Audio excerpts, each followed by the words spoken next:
ప్రభునందు ప్రియమైన వాళ్ళరా, ఈ దినము లోకమంతా కూడా ఉమెన్స్ డే సెలబ్రేట్ చేసుకుంటున్నారు. కాబట్టి మరొకసారి సంఘస్థులందరికీ కూడా మరి ముఖ్యంగా స్త్రీలకి happy women's day. Happy women's day. ముందట ఏం రాసింది? హ్యాపీ. తర్వాత ఏం రాసింది? Women's day. Happy women's day అంటే సంతోషంగా ఉన్న స్త్రీల దినం. అంతేనా? సంతోషంగా ఉన్నారా? లేదనుకుంటా. చాలా మంది చేయలేపుతుంది అన్నమాట. భర్తలారా, మీ భార్య సంతోషంగా ఉన్నారా? వారు సంతోషంగా ఉండి కారణం మీరే కదా. వారు సంతోషంగా ఉండాలంటే మీరే కారణం కదా. మిమ్మల్ని చూసుకొని వారు సంతోషించారు. అంతేనా? రైట్. ఏదేమైనా దేవుణ్ణి చూసుకొని మనకు సంతోషం కదా. ఎవరు మనల్ని విడిచిపెట్టినా, ఎవరు మనల్ని ప్రేమించకపోయినా సంతోషం అనేది దేవుడే ఇస్తాడు మనకు. ఓకే, హ్యాపీ ఉమెన్స్ డే కాబట్టి సంతోష స్త్రీల దినము. Okay, happy women's day. Women అని ఎవరినంటారు?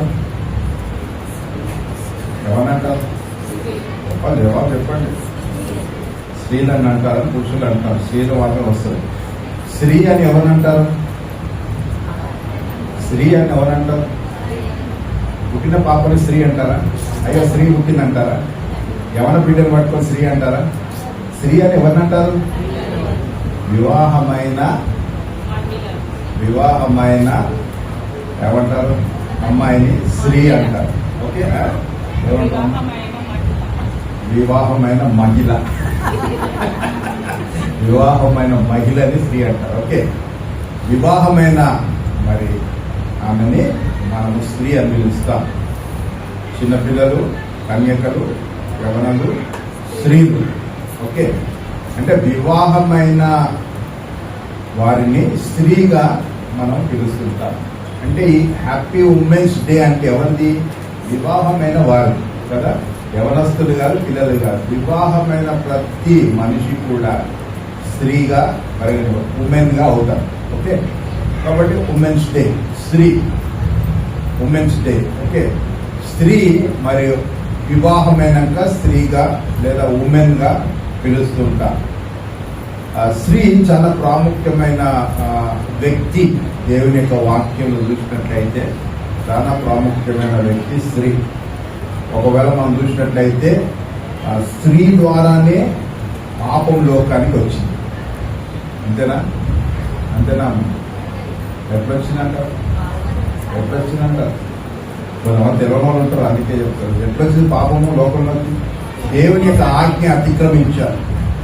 అవ్వ మొదట దేవుడు ఇచ్చిన ఆజ్ఞని ఏం చేసింది అంటే ఇద్దరు కలిసి చేశారు అనుకోండి, ఆజ్ఞ అతిక్రమం పాపం కదా. స్త్రీ ద్వారా ఏమొచ్చింది లోకంలోకి? పాపం ప్రవేశించింది. మళ్ళా అదే స్త్రీ ద్వారా రక్షకుడి అనే భాగ్యం కూడా దేవుడు ఇచ్చాడు కదా. కన్యక గర్భవతి అయి కుమారుడి కన్ను అతనికి యేసు అని పేరు పెట్టడము.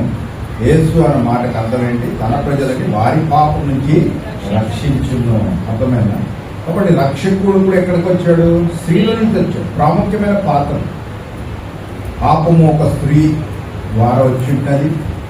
రక్షకుడు కూడా ఒక స్త్రీ గర్భం నుంచి వచ్చినట్టుగా చూస్తున్న ఇంకా అనేక విషయాలు మరి దేవుని యొక్క వాక్యంలో రాయబడి ఉంటుంది. ఒకవేళ మనము దేవుని యొక్క వాక్యం చూసుకుంటే, బైబిల్ని చూసుకుంటే ఇద్దరు స్త్రీల గురించి కూడా రాశారు. ఎవరెవరు ఆ స్త్రీలు? మొదట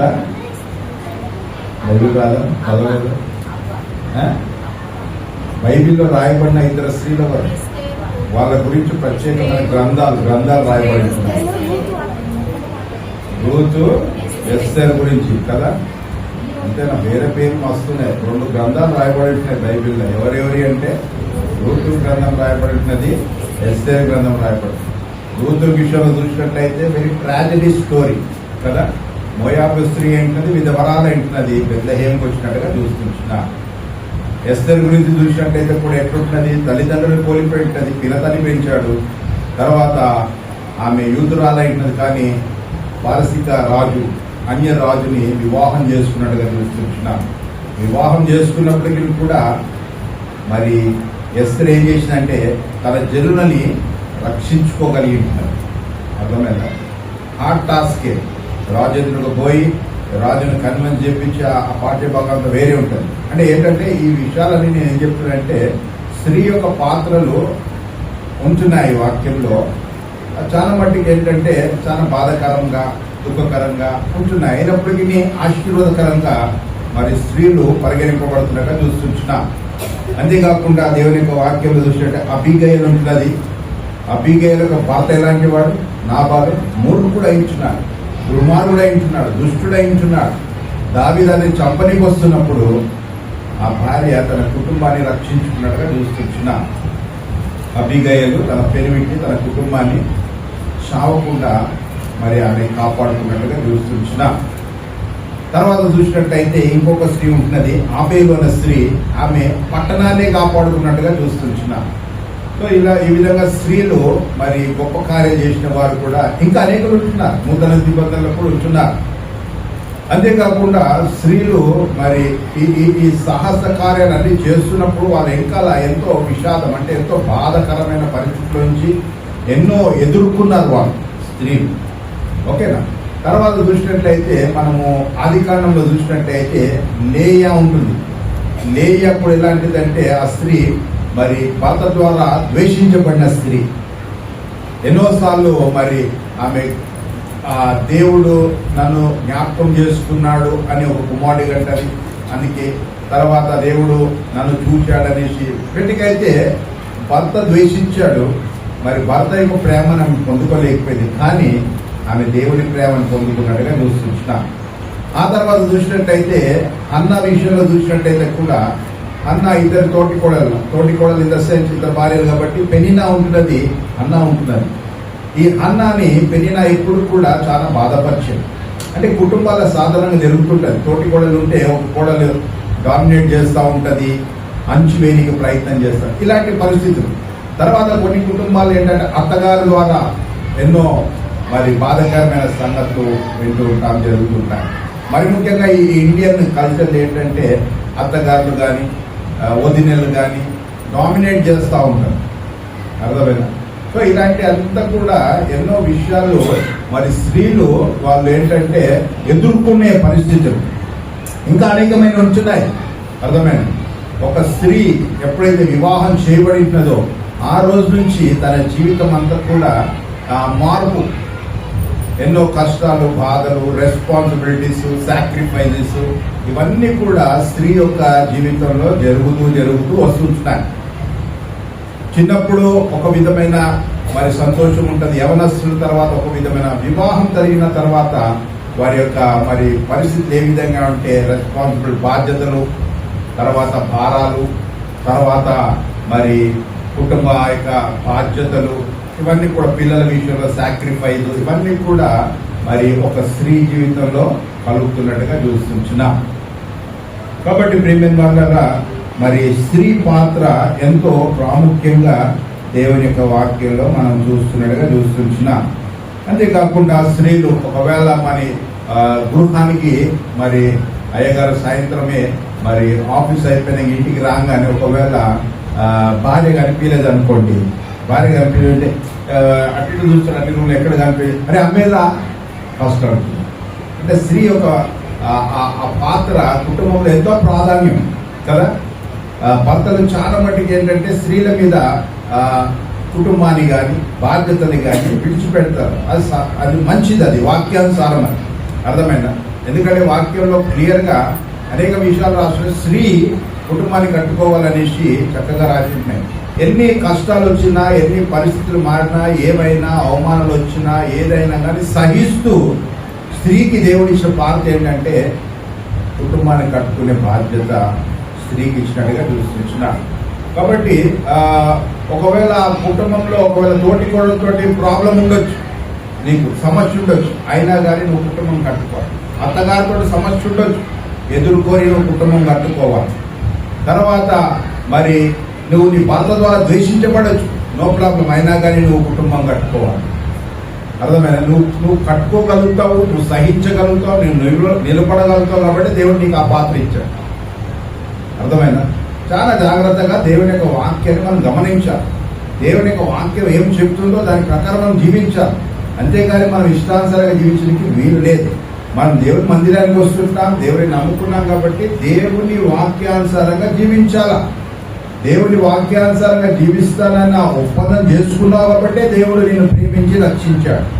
కాబట్టి మన జీవితంలో ఏంటంటే ఎప్పుడు కూడా ఎన్ని కష్టాలు వచ్చాయి, లోకంలో కష్టాలు ఉంటాయి. ఎందుకంటే దేవుని యొక్క వాక్యం క్లియర్ చెప్తుంది, లోకంలో మీకు అనేకమైన శ్రమలు కలవు, అయినప్పటికీ ధైర్యంగా ఉండండి, నేను లోకాన్ని జయించి ఉంటున్నాననేసి దేవుని వాక్యం మనకి తెలియజేస్తున్నట్టుగా చూస్తున్నాం. నేను ఏం చెప్పాలని రాత్రి 12:30 అయింది పడుకుంటే ఏం చెప్పాలా, రేపు స్త్రీల గురించి ఏం చెప్పాలా అనేసి నేను ఆలోచిస్తుండే. ఏదో ఒకటి చెప్పాలి కదా స్త్రీల గురించి అనేసి నేను చూశాను. లేహియాని గురించి చూశాను. లేహియా మరి భర్త ద్వారా ద్వేషించబడినది. ఒకసారి, 2 సార్లు, 3 సార్లు, 4 సార్లు 4 కుమారులను కానీ ద్వేషించబడినది. ద్వేషించబడినాక ఇట్లా కాదనుకొని ఆమె లాస్ట్కి ఏం చేసిందంటే, దేవుడు నాకు ఇచ్చిన కుమారుని బట్టి నేను దేవుని స్తుతిస్తాను అని తన లైఫ్ ని చేంజ్ చేసేస్తున్నాను. దేవుని వైపు మళ్ళినట్టుగా చూస్తున్నాను. అర్థమైందా? తర్వాత నేను ఎస్తర్ గురించి ఆలోచించాను. అయ్యో, తల్లిదండ్రులు లేని బిడ్డ, తర్వాత వాళ్ళు బానిసలైంటున్నారు. ఎందుకంటే నెబుకద్నెజరు ఆ యొక్క యెరూషలేము మీదకి దాడి చేసినప్పుడు వీరు యూదులని పట్టుకుపోయిన చెరలోకి వాళ్ళు బానిసలైంటున్నారు. అక్కడ తర్వాత చూసినట్లయితే వాళ్ళు యూదులైంటున్నారు. యూదులైనప్పటికీ మరి రాజు యొక్క మరి భార్య రాణిగా అవుటకు అక్కడ దేవుడు ఆమెకి ఆపర్చునిటీ ఇచ్చాడు. తర్వాత ఆమె జీవితంలో చూసినట్లయితే ఎన్ని కోణాలు వచ్చినాయో అన్ని కోణాల్లో కూడా ఆమె నమ్మకంగా, యథార్థంగా, దేవుడి భయభక్తులు కలిగి, ప్రార్థనా పరులుగా చక్కగా జీవించి ఉంటాయి. ఇవన్నీ కూడా మరి ఆమె వింటుంది. తర్వాత రూతుని గురించి ఆలోచించినట్లయితే రూతు కూడా ఆమె అన్యురాలైనప్పటికీ తన అత్తగారి దేవుని నమ్ముకొని ఆమె బెత్లెహేముకు వచ్చినట్టుగా చూస్తుంటాం. ఎంత ఆశీర్వదించబడ్డదంటే యేసుప్రభు యొక్క మరి ఆ యొక్క జనరేషన్స్ లోకి ఆమె ఆ కవలిలోకి ఆమె వచ్చినట్టుగా చూస్తున్నాం. సో ఈ విధంగా అనేకమైన అబిగేల్ గురించి చూస్తే భర్తని, కుటుంబాన్ని కాపాడుకున్నది. ఆబేలు గురించి చూస్తే పట్టణాన్ని కాపాడుకున్నది. ఎస్తర్ని చూస్తే తన జనాంగాన్ని కాపాడు. అన్ని ఉన్నాక సామెతల గ్రంథంలో సొలొమోను గారు రాసిన మాటలు అన్నిటికంటే హైలైట్ ఉంది. సొలొమోను గారు ఆ సామెతల గ్రంథంలో మరి ఆయన రాసిన మాటలు ఆయన కాదు కానీ ఇంకా అక్కడ వేరే ఒక వ్యక్తి మరి అక్కడ రాసినట్టుగా చూస్తుంటాం. లేము ఏలు మాటలు అన్నట్టుగా రాసి ఉంటారు. ఓకే, ఆ మాటలు చాలా వండర్ఫుల్ గా మరి ఉన్నట్టుగా చూస్తుంటున్నాం. కాబట్టి ఆ మాటల్లోకి వెళ్ళి మరొకసారి మరి ఉమెన్ అనగానే భార్య, ఉమెన్ అనగానే స్త్రీ, ఉమెన్ అనగానే తల్లి. కాబట్టి ఉమెన్ మరి ఏ విధంగా ఉండాలా అన్న విషయాలు ఈరోజు ఉమెన్స్ డే కాబట్టి ఆ మాటలు నేను మీతో పంచుకోవాలని ఆశపడుతుంటున్నాను. దేవుని యొక్క వాక్యంలో క్లియర్ గా రాసి ఉంటున్నది.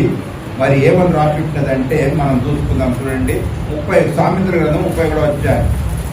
సామెతల గ్రంథము 31వ అధ్యాయము 10వ వాక్యం చదువుకుందాం.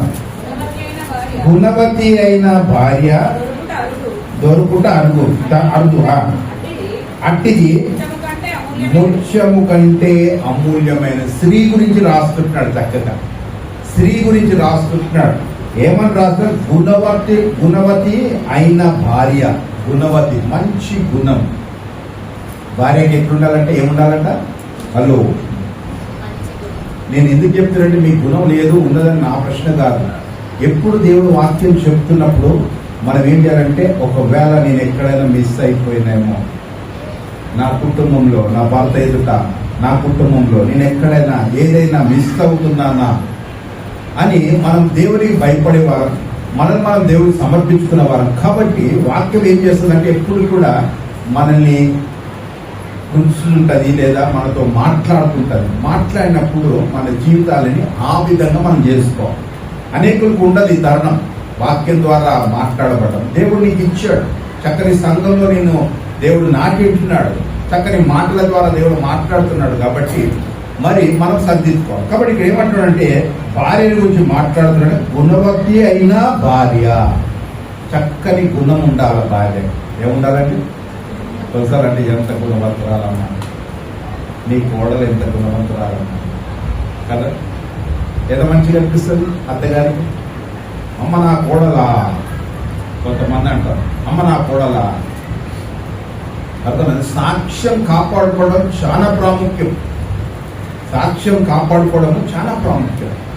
ఒకవేళ పక్కనింటోళ్ళు నీ కోడలు ఎంత గుణవంతురాలయ్యా అమ్మ అని అన్నదనుకోండి, అత్తగారికి ఎంత సంతోషం ఉంటుంది కదా. దేవుని యొక్క వాక్యంలో కూడా అనేక విషయాలు రాసి ఉంటున్నాయి గుణవతి. తర్వాత చూసినట్టయితే నేను కొన్ని వాక్యాలు చూపెడతాను చూడండి. సామెతల గ్రంథం 12వ అధ్యాయం, అక్కడే సామెతల గ్రంథము 12వ అధ్యాయం 4వ వాక్యం చదువుకుందాం. యోగ్యురాలు తన పెనిమిటికి కిరీటం అంట, సిగ్గు తెచ్చినది వాని ఎముకలకు. అర్థమైందా? అంటే ఇప్పుడు మనం భార్య లేక ఉండాలా? యోగ్యురాలు. భర్త ఏమనుకో నా భార్య యోగ్యురాలు. ఇవన్నీ అండర్లైన్ చేసుకోవాలి మనం. అర్థమైందా? ఏమని చెప్తుంటున్నాడు అక్కడ? యోగ్యురాలు తన పెనిమిటికి ఎట్లాంటిదంట? కిరీటం వంటిది. సిగ్గు తెచ్చినది వాని ఎముకలకి ఒళ్ళు. కాబట్టి మనం అట్లుండదు. మనం ఎట్లుండాలా? యోగ్యురాలు. ఓకే, ఇప్పుడు ఇక్కడ చెప్పేది గుణవతి అయిన భార్య. గుణం మంచిగా ఉండాలి, యోగ్యురాలుగా ఉండాలి. తర్వాత ఇంకో మాట చదువుకుందాం. 18వ అధ్యాయం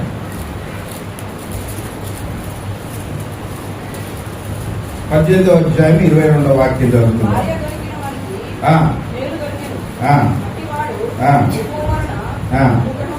అర్థమైనా? భార్య దొరికిన వాడికంటే భార్య ఎలాగుండాలంటే మేలుగా ఉండాలంట. భర్తకి మేలు చేసేవాడిగా భార్య ఉండాలంట. 19వ అధ్యాయం 14వ వాక్యం. 19-14.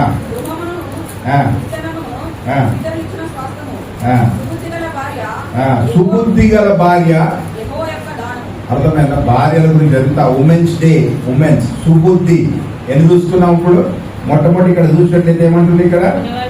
గుణవతి అయిన భార్య, తర్వాత యోగ్యురాలైన భార్య, తర్వాత మేలుని తెచ్చే భార్య, తర్వాత సుబుద్ధి గల భార్య. మీరే చెప్పాలా గట్టిగా, ఇలా ఉండాలా నా క్వాలిటీస్ అనుకోని మీరు చెప్పాలా. తర్వాత 14వ అధ్యాయం 1వ వాక్యం. 14:1 జ్ఞానవంతురాలైన భార్య. జ్ఞానవంతురాలు తన ఇల్లు కట్టుకొను. 3 రాళ్ళు తన చేతులతోనే తన ఇల్లుని పెరికి వేసుకుంటాడంట. ఎవరు కట్టుకుంటారు ఇల్లు? అది ఆవేశాలు వద్దు, జ్ఞానంతో కట్టుకోవాలి. అర్థమైందా? జ్ఞానవంతురాలు. ప్రియమైన స్త్రీలారా, ఇవన్నీ మీరు కట్టి పెట్టుకోండి. అర్థమైందా? నీ ఇల్లు ఆశీర్వదించబడాలి, నీ పెనిమిటి ఆశీర్వదించబడాలా, నీ పిల్లలు ఆశీర్వదించబడాలంటే ఈ లక్షణాలు నాలో ఉండాలి ప్రభువా. అర్థమైందా? ఎన్ని కష్టాలైనా పడతాను, ఎన్ని నష్టాలైనా పడతాను, ఎన్ని చీవాట్లైనా పడతాను. అర్థమైందా? నీ స్టాండర్డ్ నువ్వు దేవుని దగ్గర వాక్యానుసారంగా మెయింటైన్ చేసుకుంటే అవన్నీ నీకు ఉండవు. ఇక ఎవరిని నన్ను, ఎందుకంటే నీ గుణవంతురాలైన భార్య అయితే ఎవరిని అంటారా? నీ పెనిమిటి కూడా ఏమన్నాడు కదా, నీ అత్తగారులు ఏమన్నారు, అదే అనమాట. కాబట్టి మనము ఇవన్నీ కూడా చక్కగా మెయింటైన్ చేసుకోవాలి ప్రియమైన. ఈ విధంగా మనము ఉండాలనేసి ఇంకా అనేకమైన వాక్యాలు ఉంటున్నాయి, కానీ మనకి సమయం లేదు. కానీ మెట్టికైతే మరి భార్య భర్తకి మేలుకరంగా ఉండాలి, భార్య భర్తకి కిరీటంగా ఉండాలి, భార్య యోగ్యురాలుగా ఉండాలి, భార్య మరి సుబుద్ధి గలదిగా ఉండాలా. ఇవన్నీ కూడా దేవుని యొక్క వాక్యంలో చెప్తున్నారు. అంతేకాకుండా పేతురు పత్రికలో భార్య భర్తని మార్చుకోగలుగుతుందంట. హలో, ఈ మాటలు మీరు వింటున్నప్పుడు మరి ఎట్లా మార్చుకున్నది, ఎట్లా మార్చుకోగలుగుతామో అది మనం దేవుని అడుక్కోవాలి. అర్థమైందా? చూడండి, పేతురు రాసిన పత్రిక, మొదటి పేతురు పత్రిక 3వ అధ్యాయం, మొదటి పేతురు పత్రిక 3వ అధ్యాయం 1 నుంచి చదువుకుందామా? అటువలే స్త్రీలారా, మీరు మీ స్వపురుషులకు. అర్థమైందా? ఏది ఎట్టుపోయినా కానీ అల్టిమేట్గా ఎక్కడ వస్తుంది? స్వపురుషులకి, భర్తకి భార్య లోబడి ఉండాలి. అర్థమైందా?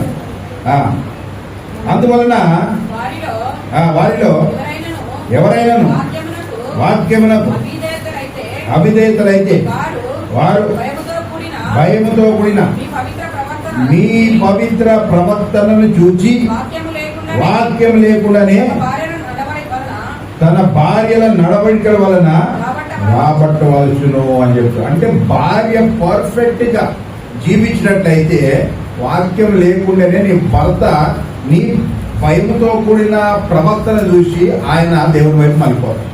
నువ్వు ఏం చెప్పనవసరం లేదు. అర్థమైందా? చాలా విషయాల్లో మౌనంగా ఉండాలా. నీ ప్రవర్తనని గమనిస్తూ ఉంటాడు. నీవు మాట్లాడే మాటని, నీవు నడిచే నడతని, నీ ఆలోచనని, నీ విధానాన్ని అంతా చూస్తుంటాడు. చూసి ఏం చేస్తారంటే ఆటోమేటిక్గా మారిపోతారు. అర్థమైందా? తొందరపడదు ఎక్కడ కూడా. తొందరపడితే మనం ఏమైపోతుందంటే భయంకర పరిస్థితిలో మనం వెళ్ళిపోతాం. మనమే ఆయాసపడతాం, మనమే బాధపడతాం. అర్థమైందా? కాబట్టి చాలా భద్రంగా ఉండాలి. రైట్. కాబట్టి ఇంకా ఈ విధమైన మాటలు అనేకమైనవి ఉంటున్నాయి దేవుని యొక్క వాక్యంలో. మరి అక్కడ దాకా మనం చాలు. కానీ భార్య ఏ విధంగా ఉన్నారు? ఉమెన్ అంటే స్త్రీ. స్త్రీ అంటే వివాహం తర్వాత ఆమెను స్త్రీగా పరిగణిస్తారు లేదా ఉమెన్ అని చెప్తుంటారు. ఓకే, ఈ సామెతల గ్రంథంలో 31వ అధ్యాయంలో 7 విషయాలు భార్య ఎట్లుండాలా, భార్య ఎట్లుండాలో ఇది వరకు కూడా చెప్పాను. మళ్ళొకసారి చెప్తాను. ఈ 31వ అధ్యాయంలో మరి భార్య ఏ విధంగా ఉండాలనేసి 7 విషయాలు చెప్తాను. చూడండి, మొట్టమొదట చూసినట్టయితే 12వ వాక్యం చదువుకో. 31:12. ఆమె తాను బ్రతికిన దినములన్నీ అతనికి మేలు చేయును గాని కీడేమీ చేయదు. ఎవరు?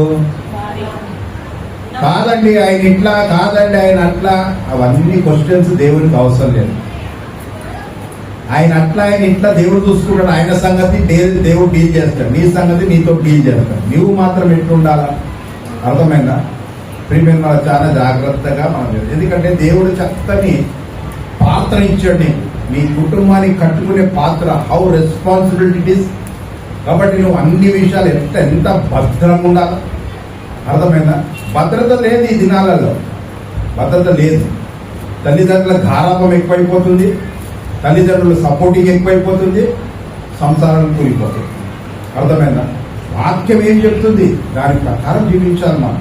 సో మొట్టమొదటి లక్షణం ఏంటంటే, అక్కడ అంటున్నాడు కదా, ఈ గుణవత్రాలైన భార్యలో ఉండవలసిన లక్షణం ఏంటంటే, ఆమె తాను బ్రతికిన దినములన్నీ ఏంటంట?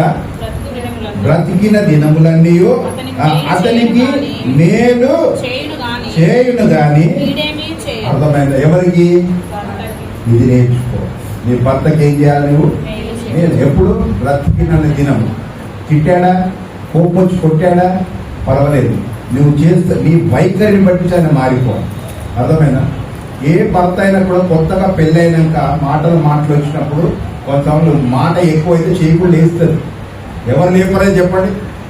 నేను నా యొక్క వివాహమైన కొత్తప్పుడు ఏదో చిన్న మాటకి చేయలేసింది. తర్వాత వాక్యం వినే కొద్ది ఏమైపోయిందంటే వెరీ సూన్గా, చాలా తొందరగా భార్యని ప్రేమించడం నేర్చుకున్నా, భార్యని హత్తుకోవడం నేర్చుకున్నా, భార్య చెప్పే సంగతి వినడం నేర్చుకున్నా. అంతే, మార్పు కలుగుతుంది. వాక్యం ఏం చేస్తుందంటే మనుషులు మార్చేస్తుంది. వాక్యం ఏం చేస్తుంది అంటే నీ భయముతో భక్తితో కూడిన ప్రవర్తనని భర్తని మార్చేస్తుంది. అర్థమైందా? భార్యలు బలహీనమైన ఘటనలు కాబట్టి వారిని ప్రేమించమని, వారిని దూషించొద్దని వాక్యం పురుషులకు చెప్పింది. వాళ్ళ సైడ్ వాళ్ళు చేసుకోవాలా, అదేవిధంగా మన సైడ్ మనం చేసుకోవాలి. కాబట్టి ప్రియమైన వాళ్ళు ఉంటాయి. కానీ నీవు ఏం చేయాలా? నీవు బ్రతికినన్ని రోజులు కూడా నీకు దేవుడు చెప్పిన ఒకటే విధి ఏంటంటే, నువ్వు బ్రతికినన్ని రోజులు కూడా అతనికి మేలే చేయాలా. కానీ నువ్వు ఇట్లా చేస్తావా, నీ సంగతి చూస్తాను. నో, ఎట్టి పరిస్థితుల్లో జీవితాంతం కాపురం చేయాలి. ఏదో ఈరోజు మాట వచ్చిందంటే అయిపోతుందా? దాంతో సమాప్తం అయిపోతుందా? ఏం చెప్పాము? వాగ్దానాలు ఏం చెప్పాము? నేను బ్రతికినన్ని రోజులు వ్యాధి అందు, ఆరోగ్యం అందు, ఈ రందు అదందు నిన్ను నా పెనిమిడిగా చేసుకుంటా, నా భార్యగా చేసుకుంటా, నేను వచ్చేదాకా ఇది ప్రమాణం చేస్తున్నాను. ఎక్కడ? దేవుని ఎదుట, మనుషులు ఎదుట, కాపర్లు ఎదుట ప్రమాణం చేస్తుంటాం. ఒక్కడేసారి కొంచెం ఇది మిస్అండర్స్టాండ్ అయిపోయి నువ్వెంత అంటే నువ్వెంత. క్రైస్తవులకు ఉండవలసిన లక్షణమే కాదట. క్రైస్తవులకు ఉండవలసిన లక్షణం తగ్గించుకునే లక్షణం. క్రైస్తవులు ఉండవలసిన లక్షణము ఓర్చుకునే లక్షణం. క్రైస్తవులు ఉండవలసిన లక్షణము తగ్గించుకోవాలా, ఓర్చుకోవాలా, సహించాలా. అప్పుడే కదా తాను తగ్గించుకుంటేనే దేవుడు హెచ్చిస్తాడు. అర్థమైందా? కాబట్టి ప్రియమైన భార్యలారా, ఉమెన్స్ డే హ్యాపీ ఉమెన్ గాను ఉండాలంటే, సంతోషకరమైన స్త్రీగా నువ్వు ఉండాలంటే నువ్వు బ్రతికినన్ని రోజులు నీ భర్తకి మేలే చేయాలి, కానీ కీడు గురించి ఎప్పుడు కూడా ఆలోచించొద్దు. ఇది నీకు దేవుడు చెప్తున్నాడు. నీ భర్త ఎలాంటి వాడైనా కానీ నీ మంచి ప్రవర్తన ద్వారా, దేవుల్లో ఉన్న నీ ప్రవర్తన ద్వారా తప్పకుండా మాత్రమే ప్రతినాడు అవసరం. నువ్వు మారు, నువ్వు ఈడు అది చెప్పకు, నీవు చక్కగుండు. అర్థమైందా? కొంతమంది జీవితాలు ఏముంటదంటే వాళ్ళు చెప్పే విధానం బాగుండదు. ఏమండి అని మంచిగా చెప్పాలి, ప్రేమతో. ఏమండి చక్కగా మాట్లాడుకోవాలి. అర్థమైందా? నువ్వు ఇది నువ్వు అది మారు, నువ్వు రారు కానీ నువ్వు ఏం కానీ అది ఏమైపోతుంది అంటే నీవు ఎంతో మంచి హృదయంతో ఆ వాయిస్లో చెప్తే వినరు. అర్థమైందా? నీ భర్తని చక్కగా నువ్వు నీ ప్రేమతో చక్కగా నువ్వు ఆయన దరి చేర్చుకో. మెయిన్గా ఏంటంటే నీ భక్తి జీవితంలో, నీ ప్రార్థన ద్వారా, నీ వాక్యం ద్వారా, నీ భక్తి ప్రవక్తల ద్వారా తప్పకుండా మారుతాడు. అంతేగాని నువ్వు గట్టిగా మాట్లాడి నువ్వు ఇష్టానుసారంగా చేస్తే ఎట్లా మారుతావు చెప్పండి? దేవుని వాక్యాన్ని క్లియర్గా చెప్తూ నువ్వు బ్రతికున్న నీ రోజు నీ భర్తకు మేలు చేయి, ఎప్పుడు కీడు ఆలోచించకు. అర్థమైందా?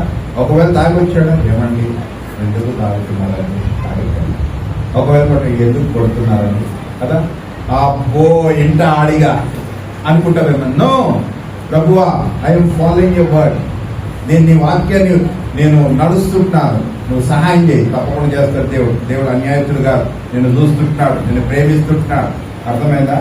రైట్. సో మొట్టమొదటి ఏంటంట, నువ్వు బ్రతుకు దినములన్నీ కూడా నీ భర్తకి ఏం చేయాలా? కీడా నాకేదో ఇప్పిస్తుంది, మేలు చేయాలి కానీ కీడు. అర్థమైందా? రైట్. రెండోదిగా 15వ వాక్యం, చీకటితోనే లేచి తన ఇంటి వారికి భోజనము సిద్ధపరచు. ఎవరంట? హలో, ఎప్పుడు లేస్తాం మనము చెప్పండి? చాలా ఇంట్లో లేకదండి, వండదండి, బాసనలన్నీ అన్నీ పడి ఉంటాయండి. రాత్రి కాగానే కిక్కి ఫోన్ చేస్తుందండి, వాడు తీసుకొచ్చి బిర్యానీ తింటే అది పడేస్తుందండి. కొద్దిగా లేకదండి, పెనిమిటి ఉపవాసం పంపిస్తుందండి. వాడు ఉద్యోగం పోయి అంత చేసుకొని వచ్చినప్పుడు తిండి పెట్టదండి. అన్నారు కొంతమంది. ఎన్ని నన్ను కంప్లైంట్స్ వస్తాయి నా దగ్గర. ఏం చేయాలా? కంప్లైంట్స్ తీసుకొని నేను, ఏమయ్యా మీ అమ్మాయి ఇట్లా అంటే, అమ్మో ఓ మీకేం తెలుసు, అదేం తెలుసు, ఇదేం తెలుసు, ఏందయ్యా నీకు తెలియదని ఆదన్నా మేము ఏం చేయాలా? మధ్యలో మా జుట్టు పట్టుకుంటే కూర్చొని అంతే, అయ్యా వద్దు నాయన ఇచ్చిపెట్టి, అమ్మ వద్దు నాయన, తగ్గేదే లేదు, తగ్గేదే లేదు. ఇప్పుడు ఏమైపోతుంది తెలుసా? మేము మధ్యలో పోయినాక నేను ఒకవేళ వీళ్ళ సైడ్ మాట్లాడలేదనుకో వాళ్ళ కోపం వస్తుంది, వాళ్ళ సైడ్ మాట్లాడలేదనుకో వీళ్ళ కోపం వస్తుంది. ఇటు అటు కాకుండా వాక్యం చెప్పినాను అనుకో ఇంకా కోపం వస్తుంది, నన్ను పని చేస్తారు, నాతో మాట్లాడరు. ఇట్లాంటి ఇన్ని చూసినండి. అర్థమైందా? నా సంఘంలో సగం నిరుపేరు కూడా కొంతమంది. ఏం చేస్తావు సార్ నువ్వు? అరే న్యాయంగా మాట్లాడాలంటే ఏదేమైనా కానీ న్యాయంగా మాట్లాడాలి. ఇక్కడ చూసినట్లయితే భార్యకి రెండో గుణ లక్షణం ఏంటంట? ఆమె చీకటితోనే లేచి తన ఇంటి వారికి భర్తలారా భోజనం మంచి చేస్తున్నారా లేదా? మీ భార్య చీకట్లో లేచి మీకు వండి పెడుతుందా? వండి పెడుతుంది అంటే మీరు ఆమెను ప్రేమిస్తలేరు అన్నమాట. అర్థమైందా? భార్యను ఎంత ప్రేమించాలంటే ఆమె నీకు ఆ విధంగా లోపల. అర్థమైందా? నీ ప్రేమనే ఆమెను లోపరుచుకుంటావు. అర్థమైందా? Love your wife. అర్థమైందా? ఇస్సాకు వివాహమైనాక తన తల్లి విషయం దుఃఖపడి తన భార్యను హత్తుకొని ఆమెను ప్రేమించను అని రాసింది. తన భార్య తల్లి విషయం దుఃఖపడి అంటే తల్లిని విడిచిపెట్టాడు. నీ తండ్రిని విడిచి నీ భార్యని హత్తుకో. మీరిద్దరు ఏక శైలం ప్రేమించడం ప్రారంభించాడు. అర్థమైందా? పౌలు గారు వివాహం కాకుండా కానీ ఎఫెసీయుల రాస్తాడు చక్కగా, భర్తలారా మీ భార్యలని ప్రేమించండి. ఎట్లా ప్రేమిస్తారంటే మచ్చైనను ముడతైనను ఏది లేకుండా ఎట్లా ప్రేమిస్తారంటే దేవుడు సంఘాన్ని ఎట్లా ప్రేమించాడు అట్లా ప్రేమించాడు. ఎట్లా ప్రేమిస్తారంటే నీ సొంత శరీరాన్ని ఎట్లా ప్రేమించుకోవడం అట్లా భార్యను ప్రేమించాడు. భార్యను అంతగా ప్రేమిస్తే భార్య ఎప్పుడన్నా తిండి పెట్టినప్పుడు వస్తుందా? కొన్ని ఉంటాయి అటు ఇటు అడ్జస్ట్మెంట్ కదా. ఏమండి మీ భర్త ప్రేమిస్తే తిండి పెట్టకుండా ఉంటారా మీరు? అయ్యో వద్దండి, ఓ అలసిపోతాడండి, ఆ ఎట్టని టిఫిన్ కట్టాలండి, అదండి లేచిపోతాడు. లోపల మనసాక్షి గర్దిస్తారు. అవునా? నువ్వు ప్రేమించకుంటే ఆమె గర్దిస్తుంది కదా. కొంతమంది ప్రేమించినా కానీ వాళ్ళు ఎగరు. ఎందుకంటే వాళ్ళ ఇంట్లో వండుకున్నారు, అప్పుడు దాకా వండుకొని ఆ యవన కాలం వండుకున్నారు. ఇప్పుడు ఏడలేస్తారు కదా. అక్కడ తల్లిదండ్రులు లేపరాయి, ఇక్కడ భర్త ఏమే అంటారు. ఇప్పుడు ఒకవేళ సడన్ గా అత్తగారు వచ్చిందనుకో, ఆమె అంటే ఏందిరా తినకుండా పోతున్నావురా, ఎంత పెద్ద ఇష్యూ అయిపోతుంది. అర్థమైనా? మనం ఎప్పుడు కూడా కరెక్ట్గా మాట్లాడాలి. అత్తగారు అన్నదంటే అన్నది, మరి ఎందుకన్నది? పిల్లలు వేస్తలేదు, వండుతలేదు కాబట్టి ఏం చేస్తాం అంటది. అర్థమైనా? కాబట్టి నీ తల్లి ఎట్లుంటుందో నీ అత్తగారు కూడా నీకు రెండవుతారు. అందుకే ఆ ఇంటికి పోయినప్పుడు నేను ఎవరికైనా చెప్తాను, ఆమె నీ తల్లి, ఈయన నీ భర్త, ఆమె మాటలు ఈయనకి ఓపేగా, ఈయనకి లోబడి. ఇక్కడ మాట అయినాకనే అక్కడ మాట, మళ్ళీ తల్లి గారికి మాట. అర్థమైనా? ఫస్ట్ ఇక్కడ సంగతులు కావాలి, అన్ని ఇక్కడ రావాలా, ఇక్కడ వినాలా. తప్పది. అర్థమైందా? ఒకసారి పెళ్ళి అయినాక నువ్వు నీ యొక్క భర్త ఇంటికి పోయినావంటే నీ భర్త, నీ సంసారం, అది కొత్త లైఫ్ స్టార్ట్ అవుతుంది. అక్కడ ఇల్లు కట్టబడుతుంది. అది అర్థమైందా? నువ్వు ఇంకా ఈ పాతగా ఇక్కడ అమ్మతోటి మాట్లాడి నైతోటి మాట్లాడితే నో, నీ ఇంటి సంగతి నువ్వు చూసుకోవాలంతే. చాలా మంది తల్లిదండ్రులు చేసే పొరపాటు ఏంటంటే అవునా బిడ్డ అవునా అనేసి ఏమైపోతుందంటే ఇల్లు అయిపోతుంది. తల్లిదండ్రులు జుట్టు పట్టుకొని కూర్చుంటున్నారు. అనవసరంగా ఆ రోజు చిన్న దానికి నేను ఇంత గొడవ చేసుకున్నాను. అర్థమైందా? కాబట్టి పిల్లలకు ఒకసారి పెళ్లి చేసినామంటే అంతే, అక్కడికి వెళ్ళాలా, అక్కడ మాట వినాలి అంతే, అక్కడ లోపడాలా. అర్థమైనా? నువ్వు పెళ్లి చేసుకొని వెళ్ళేదా అట్లనే. Okay, anyhow. కాబట్టి ఇక్కడ ఏంటంటే మెయిన్ గా వంట ఉండే విషయం లేచిపోవాలి అంతే. నువ్వు లేచాలి కొద్దిగా. ఒకవేళ నువ్వు నీ భర్త ఇద్దరు పనికి పోతున్నారు అనుకోండి, ఇద్దరు పనికి పోతుంటే ఇద్దరు కలిసి చేసుకోవాలి, నో ప్రాబ్లం, కలిసి చేసుకోవాలి. ఒకవేళ నువ్వు ఇంటనే ఉంటున్నావు అనుకో, మధ్యాహ్నం వండుకో, నీకు అంత నిద్ర కొద్దిగా మాత్రం ఏం చేయాలి, పెనిమిటికి గట్టిగా ఏదో ఒకటి తినలేకపోవాడా, ఏదో ఒకటి తింటాడు పాపం. అక్కడ నీ కడుపులో గ్యాస్ నిండుతుంది. ఏమైందంటే ఇప్పుడు కడుపు ఎందుకు, ఏదో బయట కదా. ఈయన ఏం చేస్తాడు, 40 రూపాయలు తినంటే 40 రూపాయలు 20 రూపాయలు బండి కాళ్ళు తింటాడు పాపం, 2 పైసలు మిగులుతాయి కదా. ఇవన్నీ అయిపోతున్నాయి. కాబట్టి రెండోదిగా ఏంటంటే దేవుని వాక్యం ఏం చెప్తుంది అక్కడ, ఆమె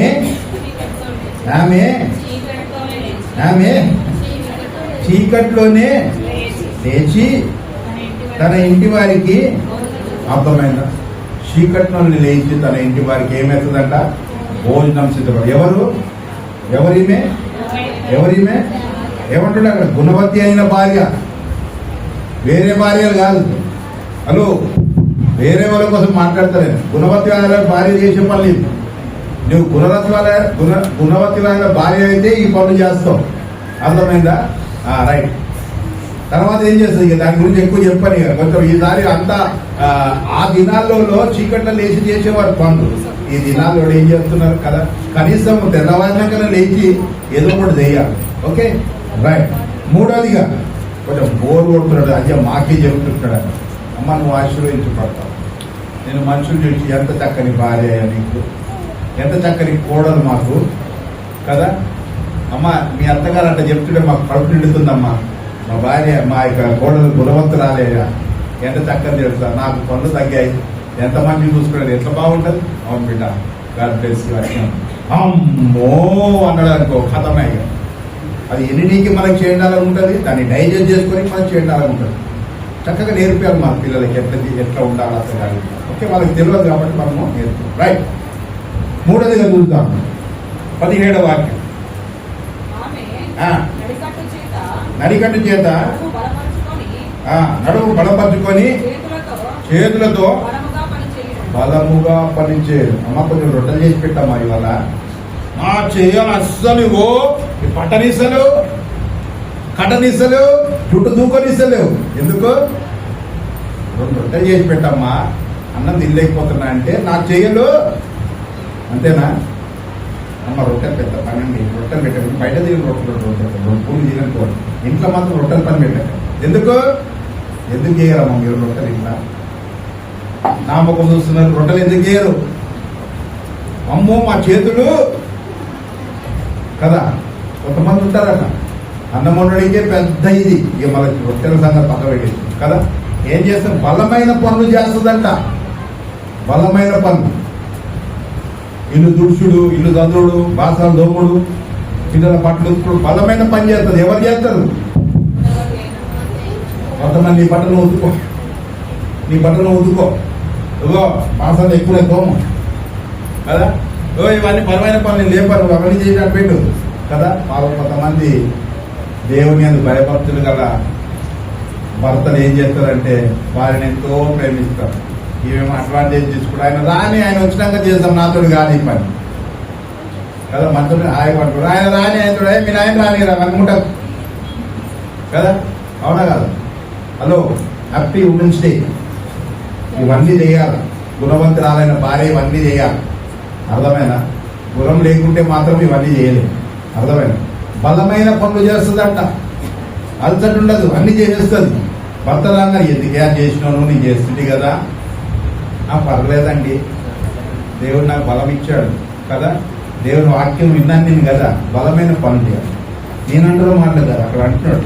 ఆమె నడికట్టు చేత నడుము కట్టుకొని చేతులతో బలమైన పని చేస్తుందంట. ఎన్ని చెప్పాను ఇప్పుడు దాకా? గుణవంతురాలైన భార్య చేసే పనులు మొట్టమొదట ఏం చేస్తుందండి? చెప్పాలా? మీరు చెప్పాలా? చెప్తున్నారంటే ఇక మీరు రాసుకోవట్లేదు, ఇక మీకు అసలు గుర్తే ఉండదు. చెప్పండి, గుణవంతురాలైన భార్య ఏం చేస్తుంది? వింటున్నారు? అయ్యా మీకు వినిపిస్తుందా? వినపడుతుందా? రత్నరాజు గారికి ఒకరికి వినిపిస్తాడు, మిగతా వాళ్ళకి వినిపిస్తుంది. గుణవంతురాలైన వాళ్ళ భార్య లేదు కాబట్టి ఆయన వింటున్నాడు మంచిగా. గుణవంతురాలైన భార్య ఏం చేస్తుంది? మొట్టమొదట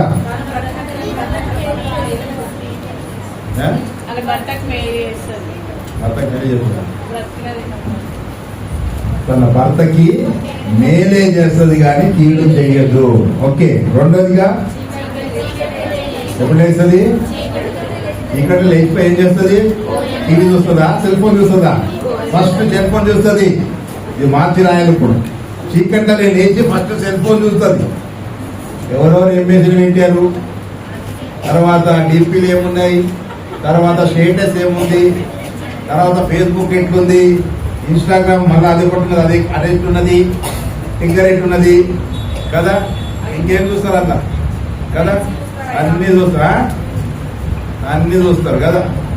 ఎప్పుడు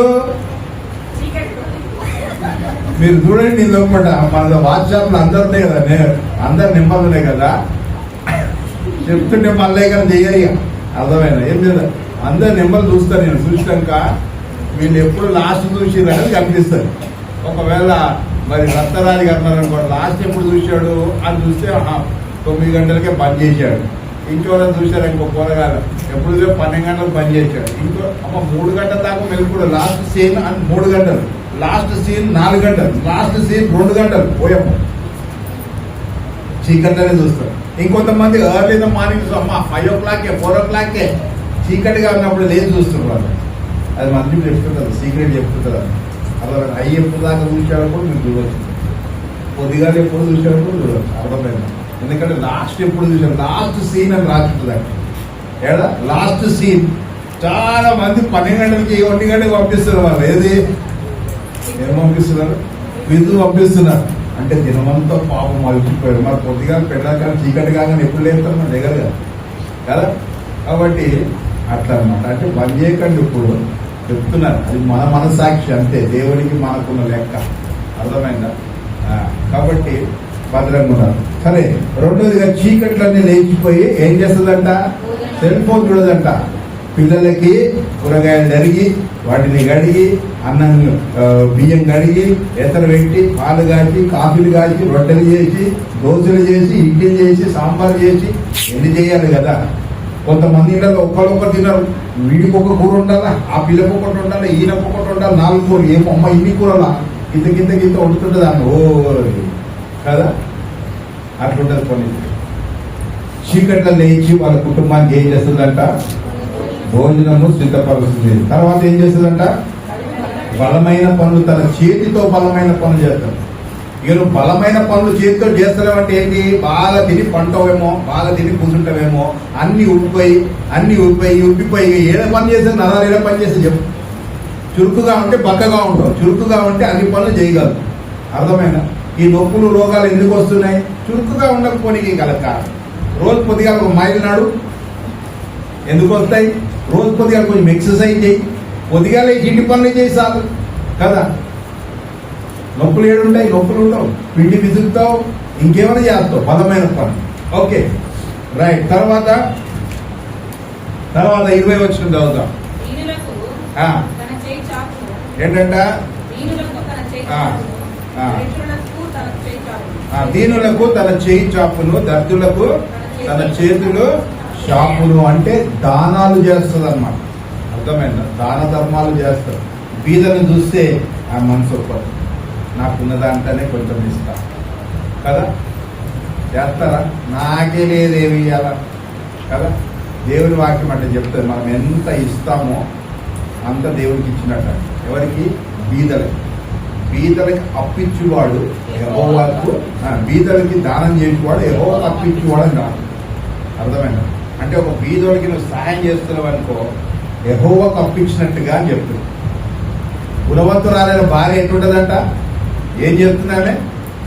దరిద్రులకు ఆమె చెయ్య చాపును, చేతులు చాపును. తర్వాత ఇంకేమంటుంది? దీనులకు తన చెయ్య చాపుతుందంట. మంచి బుద్ధి కదా, సహాయం చేయాలి ఇతరులకు. మా భార్య అయితే మేము కప్పుకుంటా బ్లాంకెట్ ఎవరో ముసలామే బాగలేదనేసి కప్పును బ్లాంకెట్ తీసి ఇంకొక ఉంటారన్నమాట. ఎవరు ఉండని తర్వాత ఆలోచిస్తాం, ఏదైనా పాత ఇస్తాం కదా, అట్లా ఇచ్చేస్తాం. మంచి చీరలు ఇచ్చేస్తుంది. స్కూల్లో ఉండేటప్పుడు ఆ ఆయమ్మ గీయమ్మలకి అమ్మ ఆమె దేవుడు లెక్క చూస్తుండేవా. అంటే ఏంటంటే ఇచ్చే బుద్ధి, పెట్టే బుద్ధి ఉండాలి. మంచి బుద్ధి. అర్థమైనా? ఎవరి బుద్ధి అది? గుణవతిరాలైన. ఎవరి గురించి మాట్లాడుతున్నాం మనం? గుణవతిరాలైన భార్య గురించి మాట్లాడుతున్నాం. ఇచ్చే బుద్ధి ఉంటుంది. తర్వాత 5వదిగా 26వ వాక్యం. జ్ఞానము కలిగి ఏం కలిగి నోరు తెరుస్తుందంట? జ్ఞానము కలిగి తన నోరు తెరుస్తుందంట. వీళ్ళ చాలా పద్ధతి. నోటి మాట ఎట్లాంటిదంటే అగ్ని వంటిది, కాల్ చేస్తుంది. జ్ఞానము కలిగి మాట్లాడు. ఎవరు? గుణవతిరాలైన భార్య ఎట్లంట? జ్ఞానము కలిగి మాట్లాడు. ఏ మాట నేను మాట్లాడాలా, ఏ మాట ఎవరితో మాట్లాడాలా, నా అత్తగారితో నేను ఎట్లా మాట్లాడాలా, నా పెళ్ళితో ఎట్లా మాట్లాడాలా, నా ఇంటికి వచ్చే బంధువులతో ఎట్లా మాట్లాడాలా కదా. జ్ఞానయుక్తంగా ప్రవర్తిస్తుంది. ఒకవేళ జ్ఞానం లేకుంటే ఏం చేయాలి మనము? దేవుడు క్లియర్గా చెప్పాడు యాకోబు పత్రికలో, గుర్తుపెట్టుకోండి. మీలో ఎవరికైనా జ్ఞానము పొదువైనట్లయితే నన్ను అడగండి, నేను నీకు ఇస్తానని చెప్పాడు.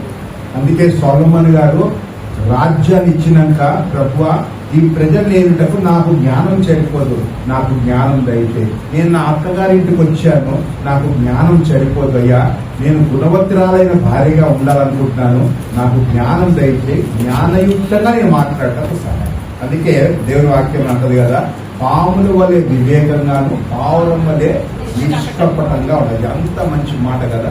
పాము చాలా వివేకంగా ఉంటుంది. ఎక్కడ ఏ శబ్దం వస్తే అది మనిషి అంత కూడా కనిపించే శబ్దంతో గుర్తుపట్టేస్తుంది. వివేకంగా ఉంటుంది. అర్థమైందా? పావురం ఎట్లుంటుంది? కపటం లేనిగా ఉంటుంది, నిష్కపటం, చేరు కట్టు ఉండదు అన్నాడు. అర్థమైందా? నిష్కపటం అట్లా ఉండాలని దేవుని యొక్క వాక్యం.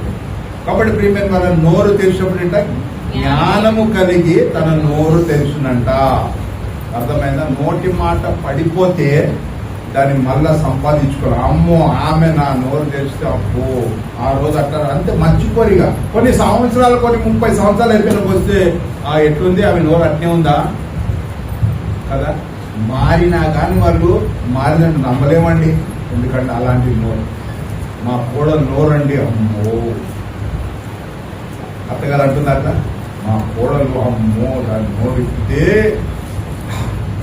కదా అంత భయంకరం. అట్లా అంటే ఎట్లుంటుంది? ఎవరితో చెప్తున్నాను మా కోడల సంగతి ఇట్లా అని, అత్తగారు ఎంత భయంకరంగా ఉంటాయి కదా. నువ్వు మళ్ళీ మందిరానికి వస్తున్నావు భయం పట్టుకొని, నీ కోడలు ఎట్లున్నా, నా కోడలు గుణవంతురాలు, నా కోడలు ఎట్లా చెప్తే అట్లుంటుంది మా కదా. అదేంటో మన ఇండియన్ ట్రెడిషన్ కల్చర్ ఎట్లుంటుందంటే అటు అత్తగారింటికి పోగానే అసలు ఆమె పడనే పడదు.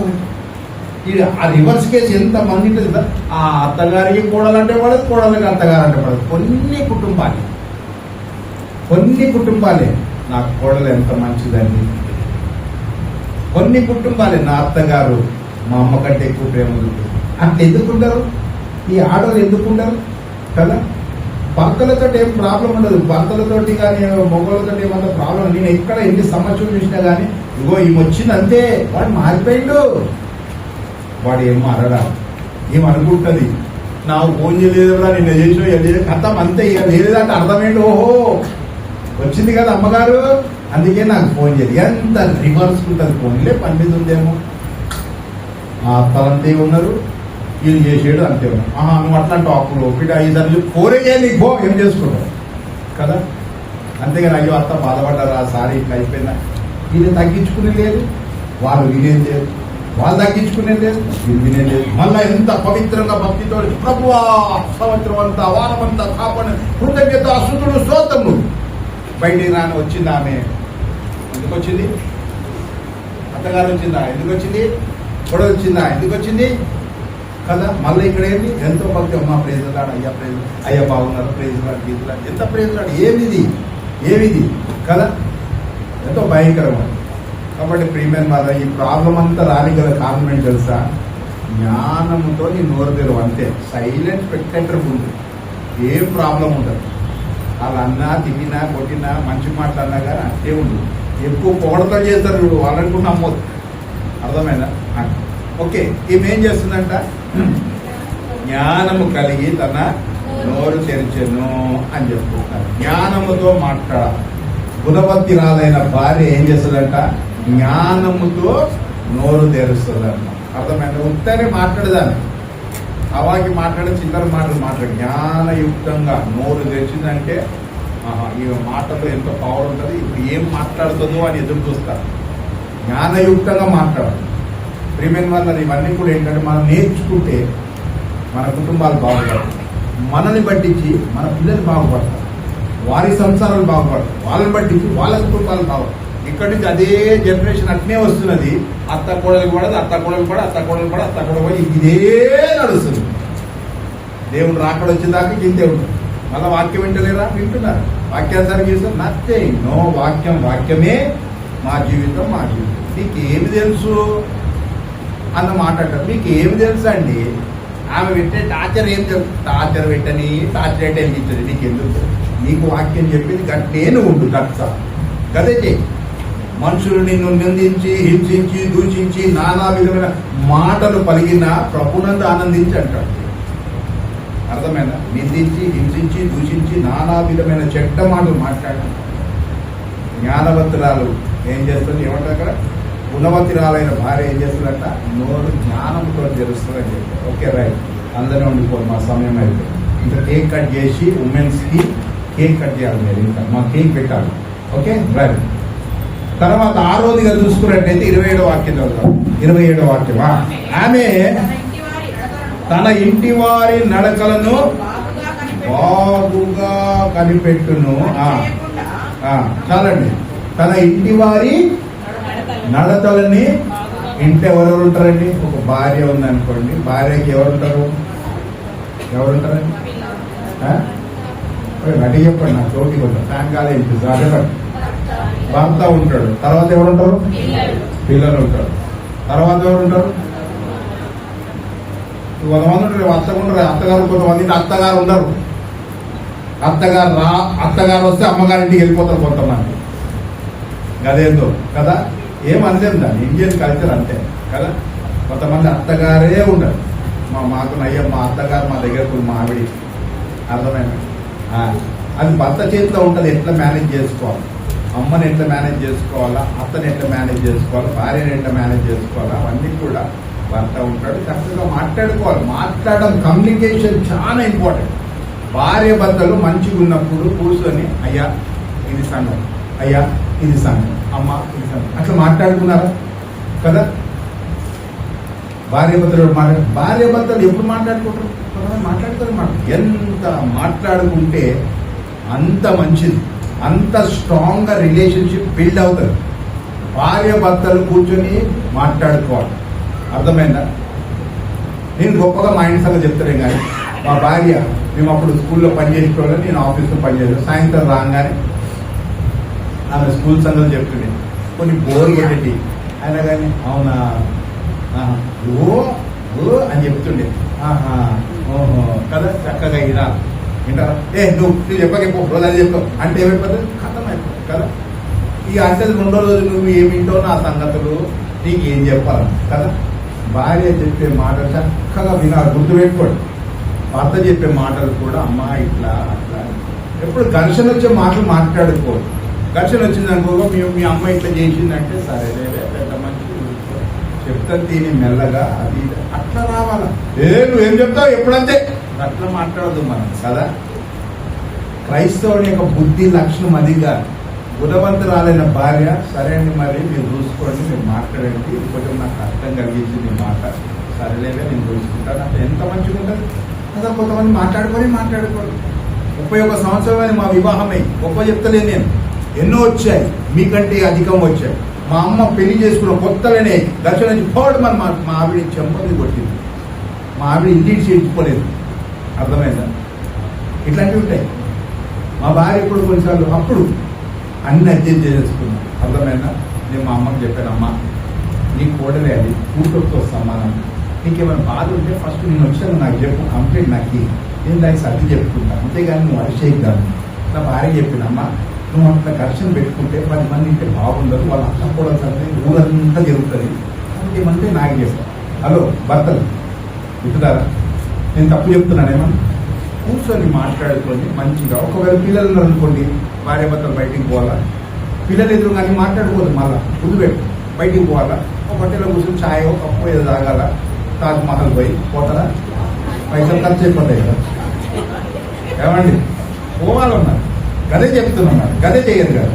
పోవాలా, అక్కడ పెట్టేశారు పిల్లలు, 2 గంటలు మీ గంటలు వస్తాయి, మాట్లాడుకొని అన్ని మంచిగా పరిష్కరించుకోవాలా. అంతేగాని అమ్మ ఎట్లనే ఎప్పుడైతే అంతే ముడిసేది ఇంతే మాట్లాడే నువ్వేం చెప్పావు నాకు అంతే కదా, నువ్వేం చెప్పావు నాకు కదా మంది ఇల్లు అన్నట్టు అడ్డా. క్రైస్తవ లక్షణాలేగా, గుణవంతురాలైన భార్య చేసే పనులేగా. ప్రీమియర్ భర్తల నిరీక్షణ ప్రార్థన మనలో చెప్తే భార్య భర్తలు, కొంతమంది భార్య భర్తలు కలిసి ఎందుకు ప్రార్థన చేసుకోరు? ప్రార్థన చేసుకోవడానికి ఇవన్నీ ఎట్లా వచ్చేస్తాయి. కూర్చొని మంచిగా భార్యను ప్రేమించమని ప్రేమించు, లోపడమని లోపడు, వాక్యానుసారంగా జీవిస్తాం. ఇంకెంతకాలం వాక్యానికి అధ్యక్షంగా జీవిస్తాం. అందుకే చెప్పేశాడు కదా, నీ ప్రార్థనలకు అడ్డు రాకుండా బలహీనమైన ఘట్టమైన నీ భార్యని ప్రేమించి మీరిద్దరూ ఒకళ్ళొకరు అర్థం చేసుకొని మీ ప్రార్థనలకి అడ్డు రాకుండా చక్కగా ఉండమని చెప్పాడు. సంసారం అది ఎవరిద్దరు మళ్ళీ భార్య భర్తలు అంటే ఏక శరీరమే, యువర్ వన్. గుర్తుపెట్టుకుని అది మర్చిపోతున్నాం, మర్మాన్ని మర్చిపోతున్నాం మనం. అందుకే అంటాడు కదా, నీ శరీరాన్ని ప్రేమించుకుంటున్నాను, భార్యను ప్రేమించమంటాడు. నీ భార్యకి లోపల ఇది బయట హైందవులకి వాక్యం వారికి అర్థం కాదు. అర్థమైందా? కాబట్టి ప్రియమైన వాళ్ళ ఎక్కువ మాట్లాడుకోండి. ఒకవేళ నీ భర్తలు ఏమన్నా బలహీనతలు ఉంటే ఏమండి, మీరు అప్పుడు ఎట్లుండే ఇప్పుడు ఎట్టున్నారు, ఎందుకు ఇట్లా చేస్తున్నారు, మీకేం ప్రాబ్లం అయింది కదా. అప్పుడు ఆయన అంటాడు, ఇగో నువ్వు అరిచి మాట్లాడతావు, అందుకే నాకు ఇష్టం లేదు. అప్పుడు నువ్వేం చేయాలి? ఏం చేయాలి? నేను అట్టే మాట్లాడతానండి, ఎందుకంటే మీరు ఇట్నే చేస్తారు కదా, మీరు తగ్గించుకొని నాకు సరే అండి ఇప్పటి నుంచి మంచిగా ఉంటారు, మీరు మంచిగా ఉండండి కదా. మీరు ఎందుకు మానలేకపోతున్నారు, మీరు మానేసేయండి. మీరు ఎందుకంటే మంచిగా మాట్లాడుకోండి, మనం మంచిగా ఉందామండి. మన ఎఫెక్ట్ ఏడబడుతుంది తెలుసా, మన పిల్లల మీద పడుతుందండి. వాడి ముఖం చూసావా ఎట్లయిందండి, ఆలోచించావా? కనీసి గాలి కుటుంబమేనా, పిల్లల పట్ల రెస్పాన్సిబిలిటీ ఉన్నది. పిల్లలు కనాలా, పెంచాలా, పెద్ద చేయాలా, పెళ్లి చేయాలా, తర్వాత పంపించాలి, అన్ని రెస్పాన్సిబిలిటీ ఉంటాయి కదా. గాలికి ఇచ్చేస్తావా నువ్వు ఇష్టానుసారంగా జీవించచ్చు? నో. మీరిద్దరు కొట్లాడుకొని మీ ఇద్దరు మధ్యలో మాటలు గంపిళ్ళు అయిపోయి పిల్లల్ని బలి చేస్తారా? నో. క్రైస్తవ కుటుంబం అట్లుండదు. మరి ముఖ్యంగా గుణవంతురాలైన భార్య అంటే ఏం చేస్తుంది? జ్ఞానయుక్తంగా తన నోరు తెలుస్తున్నాడు. ఇప్పుడు దాకా ఎట్లా తెలిసినో తెలియదు. ఇప్పుడు ఏం చేయి, నువ్వు ఏం చేస్తావమ్మా? చేస్తావా? ఇది ఎప్పుడు లాగలేనా? ఏం రోటీ చేస్తావా, లేకుంటే రోటీ మేకల్ని చేస్తావా? రైట్, ఓకేనా అమ్మ? నేను చెప్పేది ఇవన్నీ కూడా వాక్యం, ఇవన్నీ వివరించి చెప్పడం జరుగుతుంది. ఎందుకంటే ఇట్లా ఉండాలమ్మా. అప్పుడు నీ కుటుంబం ఎంత సంతోషంగా ఉంటుంది అంటే నీ భర్త కొద్దిగా హ్యాపీ ఉమెన్స్ డే డార్లింగ్ అన్నారు. ఏమన్నారు? అయ్యా తప్ప మాట తప్ప కాదా? మరి నీ భార్య నీకు డార్లింగ్ కాదా? పరాయితీ కాదు కదా, నా శివుడు అట్లా ఉండాలండి. మనం అర్థమైనా ప్రేమించుకోవాలి, ఒకరినొకరిని హత్తుకోవాలి, ఒక్కొక్కరిని మంచిగా మాట్లాడుకోవాలి. అది లైఫ్, అంతేగాని ఏదో బిజీగా పోయి అది కాదు కదా. లైఫ్ అంటే ఎందుకు ఒక పార్ట్నర్ ఇచ్చాడు దేవుడు, ఆమె నీకు సహకారిగా ఉంటుంది కదా, అది రైట్. తర్వాత దాని తర్వాత 27వ 2వ కదా,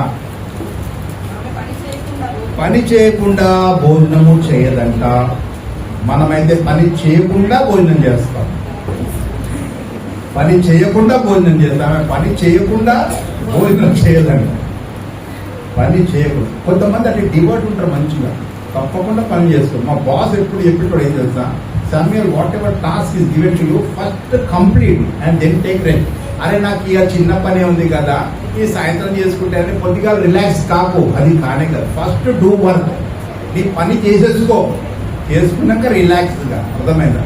కొంతమంది అనుకుంటారు కొన్ని ఉన్నాయి కదా సాయంత్రం తోడుకోవచ్చు, కొన్ని ఉన్నాయి కదా సాయంత్రం చేసుకోవచ్చు. సాయంత్రం భర్త వచ్చే టైంకి అన్ని అట్టే ఉంటే దినమంతా ఏం చేసావే నువ్వు అంటాడు. ఎట్లుంటది ఇక డైలాగ్ కొడితే, ఎక్కడ నువ్వు చూసినా వచ్చి మరి కొంచెమే పని ఉండే కదా, దినమంతా ఏం చేసినావు? అక్క బాగున్నావా, చాలా రోజులు అయిపోయి చెప్పు సంగతి, నాకు పని తక్కువ చెప్పు, చెప్పాలి అవి చెప్తూనే ఉంటుంది. వాళ్ళ సంగతి వీళ్ళ సంగతి వాళ్ళ సంగతి. అర్థమైందా? వద్దు అవన్నీ. ఎందుకంటే మలాకి గ్రంథంలో ఏం రాసిండు, యెహోవా యందు భయభక్తులు గల వారు ఇద్దరు మాట్లాడుకుంటున్నారు. దేవుడు నా బిడ్డలు ఏం మాట్లాడుకుంటున్నారు, ఎప్పుడు నువ్వు ఏం మాట్లాడినా కానీ జ్ఞానయుక్తంగా మాట్లాడు, దేవుడు వింటున్నాడన్న ఆ జ్ఞానం కలిగి బతకాలి. Okay right. ఏం చేస్తుందంటే ఈమె పని చేయకుండా భోజనం చేయదంట. మీరు ఎవరైనా పని చేయకుండా భోజనం చేసిర్రా? రోజు అదే చేస్తామండి మేము అంటారా కదా? మీరు చెప్పాలి. పని చేయకుండా తిన్నారండి వాళ్ళు. అమ్మ నా భార్య పని చేసి తింటారు, లేకుంటే ఎంత పౌరుషం అనుకుంటారా అని. ఇన్ని లేకున్నా పర్వాలేదు, పని మాత్రం చేయరు కదా.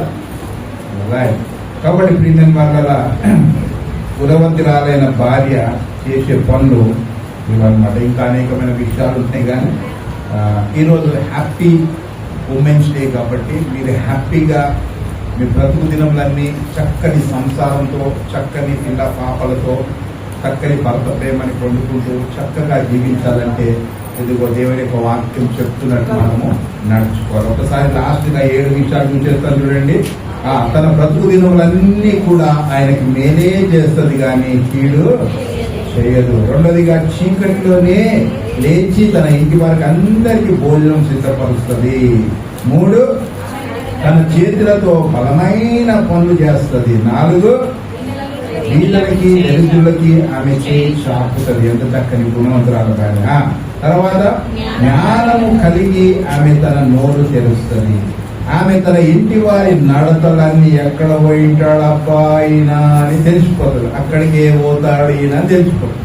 నడతలు నా పిల్లలు ఎక్కడ పోయినో అక్కడికే పోతారని తెలిసిపోతుంది. ఓకే, నడతలని చక్కగా కనిపెడతారు. ఎవరు? భర్త కాదు, భార్య. తర్వాత 7వదిగా పని చేయకుండా తిండి ముట్టదు. అమ్మో, పౌరుషానికి కాదు. పౌరుషానికి పోయి నేను పని చేయదు. ఎందుకంటే నేను సంపాదిస్తలేం కదా. కొంతమంది చెప్పి నేను సంపాదిస్తలేం కదా, నువ్వే సంపాదిస్తున్నావా, నువ్వే పోషిస్తున్నావా, పని చేయకుండా తిండిరా, పని చేసి తిండిరా. కొంతమంది అంటారు కదా, నాకు డైలాగ్స్ కూడా కొడుతుంటారు అప్పుడు కదా. నువ్వు సంపాదిస్తున్నావు కదా, నేను సంపాదిస్తలేం కదా, మీ ఇంట్లో ఉంటావు కదా, నువ్వు పోషిస్తావు కదా, పని చేయగలదు కదా, నేను పని చేసి తింటున్నా. నేను అట్లాగా ఘాతంగా అట్లా చెప్పలే, నేను పని చేయవాలి అనేది నీ వంతు. గుణవంతురాలైన భార్య ఏం చేస్తే చక్కగా పనిచేసి మంచిగా తిని మంచిగా తృప్తిగా ఉంటారు. అదే అనమాట. కాబట్టి ప్రియమైన ఇవన్నీ కూడా ఎవరి గుణాలు? గుణవంతురాలైన భార్య దొరుకుట చాలా తక్కువ మంది ఉంటారని చెప్తున్నారు అనమాట. ఇట్లాంటి వాళ్ళు అర్థమైనా చాలా తక్కువ మంది. ఇప్పుడు ఇంతమంది ఉన్నారు కదా, ఇంతమందిలో చాలా ఉంటారు. అది సంగతి అన్నమాట.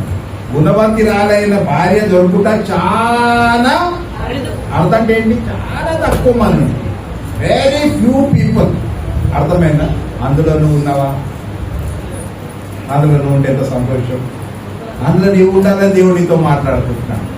అర్థమైందా? అట్టిది ఏంటంటే ముత్యము. ముత్యం అంటే ఏది? వెరీ కాస్ట్లీ దెన్ బంగారం. ముత్యముతో కంపేర్ చేస్తుంటాడు. ముత్యం ఎంత విలువైంది తెలుసా? అంటే గుణవతిరాలైన భార్య అంత ముత్యము కంటే ఇంకా మనకి ముత్యము కంటే అమూల్యమైనదంట. ఎంత గొప్ప అర్హత దేవుడు ఇస్తాడు కదా ఎవరికి? గుణవతి. కళ్ళొంచండి, కళ్ళు మూసుకోండి. విన్న వాక్యాన్ని పట్టించి మనము ప్రార్థన చేసుకుందాం. ఒకవేళ నీవు ఈ విధంగా ఉండకపోతే దేవుడు ఈ రోజున నీతోటే మాట్లాడాడు. నీ జీవితాన్ని సరి చేసుకో. నీవు చక్కగా ఇచ్చిన కుటుంబాన్ని కట్టుకో. దేవుడి వాక్యానుసారంగా దీవించు. దేవుడు నేను బహుగా దీవించి ఆశీర్వదించుగాక. ప్రేరేపించబడిన వారు ఎవరైనా ఒకరు గట్టిగా ప్రార్థన చేస్తారా వాక్యాన్ని పట్టించి?